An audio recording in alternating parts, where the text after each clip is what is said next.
Hi everyone, my name's Natalie and welcome to episode 6 of the Mental Matters podcast. So it's 11 p.m. on a Tuesday night tonight and I just had to record this because I had the most incredible day today. To most people, this so-called incredible day is just a normal, very boring kind of day. But it was something I haven't been able to do in a very long time. So because I'm in the process of changing medications and have been in a very bad state with my nervous system being so heightened from my anxiety, it had been a solid 2 weeks since I had left the house, which is an incredibly long time. You get so bored. Last week, I tried to break my 1 week record of not leaving the house by trying to do something small by just going to the bank with my mum and coming home. Within 5 minutes of doing that, I had a panic attack and had to leave. And I didn't attempt to leave the house for another week, which was today. So it's been about 2 weeks in total. And that was very discouraging because, I just wanted to be normal and just do everyday tasks. Like, why can't I be a normal person? So I was really sad. I was really angry. I was really frustrated. And I didn't feel like I had the strength to try again until today. I decided I was going to get my nails done because I hadn't done them for like 2 months, and I was like, do you know what?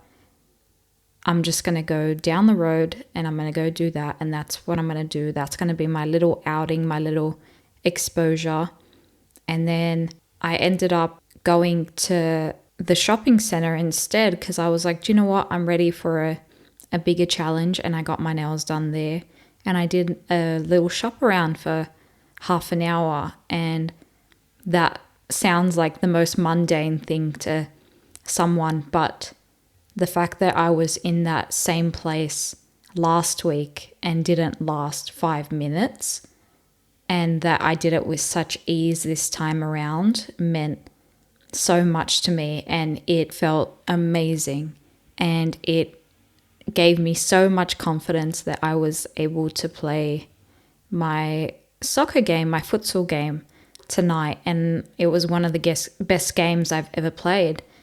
And again, I was not expecting to play today. I was just simply gonna even just attempt to watch. I didn't think I was gonna make it on the court, but I played the whole game, and it just feels so good to have a taste of normalcy around here. So I'm running off that high at the moment, and I couldn't be happier. It's a sign that this new medication that I'm trying is, kind of regulating things a little bit. And I decided to use today as a topic for the podcast to focus on gratitude. We as people have a tendency to take everything for granted. We take our ability even to breathe. We need to take a second and think, I am so grateful to be able to do these things today. I'm so grateful to have been able to go to the shops today. I'm so grateful that I was able to see my friends today. I'm so grateful that I was able to eat a meal today. It's just, it really is true what they say, you don't know what you have until it's gone. This isn't the first time I've had one of these feelings where I can just look back and be like, wow, I am so grateful just to be able to do the most mundane things right now, because for a long time I haven't been able to do these things. So it just makes life so much sweeter. We don't hold ourselves accountable enough to be grateful for what we have. I know that before I got sick, I wouldn't have been able to think this way. And in a way, it's a blessing that I've struggled all my life with this kind of thing, because I feel like it gives me a sense of like a special lens on the world that, you know, some people who haven't maybe struggled with this sort of problem don't have. When you come out the other end of it, it's like the world's colors are so much more vibrant, and you can smell the fresh air even more, and just things that you automatically assumed were already there and will always stay there, you really hold onto those things tight. Just normal things like being able to get in your car and drive, or being able to go to a cafe and just, you know, not have to leave because your body's fighting with you because you're so terrified. It's just such a hard thing to put into words, because you don't really know it until you've been at rock bottom and you can just see that light coming out from the tunnel at the end of the tunnel. And that's when that feeling of just, it just feels like sunshine all over your body. And I didn't think that I could feel that again, and I was scared I wasn't going to feel that again. So today was just, I really needed today. And a mundane, normal day is just all I've wished for. I've just wanted normal. That's all I've wanted to be. So today was the closest I've been to that, you know, in 4 months, in more than 4 months. I don't ever want to go back, and I'm going to do everything in my power to not go back. And I just want everyone to be able to see that lens that I see, and really think about what life would be like if we didn't have those things that we take for granted and we always assume are there.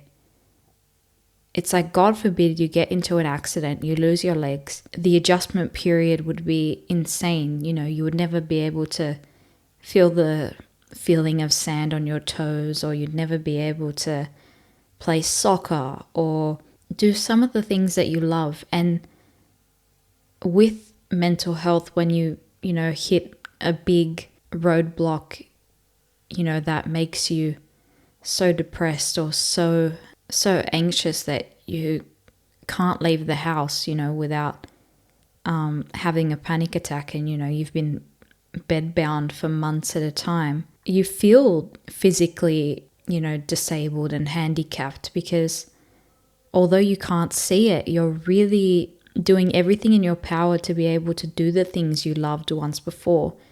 But everything in you is just disagreeing with that. So you're just stuck there in this wave of sadness and depression that you can't do these things. And you start thinking about the last time you were able to do your favorite things, or even just normal things. The last time you went to the shops, or the last time you were able to go to a cafe, or the last time you were able to go for a walk, or go for a long drive, or go on holiday, or do anything that you didn't think much of at the time. But now that you don't have it, it's all you can think of, and it's all you can dream of. That's what today was like, and it gives me hope, and I really needed hope. And if I didn't struggle like I've struggled, then today would have just been another normal day. But it was a beautiful day, and it was a day that I am blessed to have, and I hope I have many more normal, boring days, because to me, they bring me so much joy and happiness. And I guess that's another thing to be grateful for, because having gone through this, my kind of caliber and like meter for joy and happiness is quite low, because I've been through some dark times in my life. So it takes, you know, not very much for me to be joyful and grateful and happy. And I'm blessed that I have that, and that I can find comfort and and happiness in the smallest of things. And that's all anyone wants in life, is to be happy. So even though I'm in the process of, getting myself out of this rut, I'm happy that, I'm still able to have that sense of gratitude that makes life so sweet, that reminds me why we're all here and why, we keep fighting, and why we should all be grateful for every little thing we have, no matter how mundane it is. Because, one day it might not be there, and you'll just be like me, thinking the last time you got to experience this thing, or, had this person in your life. And you don't want to think that, why didn't I value that more? Or why didn't I say how much I loved this person? Or, why didn't I soak in, this environment more? You don't want to live a life of regrets. So being grateful is the best way to not have those kind of regrets, because you'll soak in every minute and you'll be grateful every minute while you're there, while you're experiencing it, and be able to get the best out of that situation. And I know it sounds silly and it sounds cliche, but honestly, even just, jotting down in a journal just things you should be grateful for, and things will pop up that you haven't even considered. And next time you're in that situation, you'll just go in there with a bit more of an open heart and just be able to intake so much more. So I definitely recommend writing down a list of things to be grateful for, because it'll just open your eyes up a bit more about how blessed you are and how much you should appreciate those things and value those things, because it only takes a second for these things to be gone, and you want to appreciate every second while you have them. So yeah, that was my little corny session about gratitude today, because you truly don't know what you've got until it's gone, and I don't wish upon anyone a life of regret. And the only way to really avoid that is to be grateful and willing to soak up all the goodness of something good while you've got it, because tomorrow is not guaranteed, and loss is unavoidable, whether it's loss of a person, loss of a time, a place, but a loss filled with a time that was full of gratitude and love is better than a loss filled with regret and anger and I wish I'd done this, or I wish I appreciated that more. So next time, you're angry about something or you're going through a rough time, just think about what I have. Don't think about what I want, what I could have, what I should have had. Just think about what I've got and why that is such a blessing, because there are a lot of people that don't have what you have and would wish upon everything that they could have that. And there's people, that their lives have ended too abruptly, too short, and just being able to draw a breath is something that we should all consider a blessing. And I appreciate and am grateful for everyone that has listened to my past few episodes. It means the world to me that people just want to listen to what I have to say, which is just incredible enough on its own. So thank you, and I'll see you guys in the next one.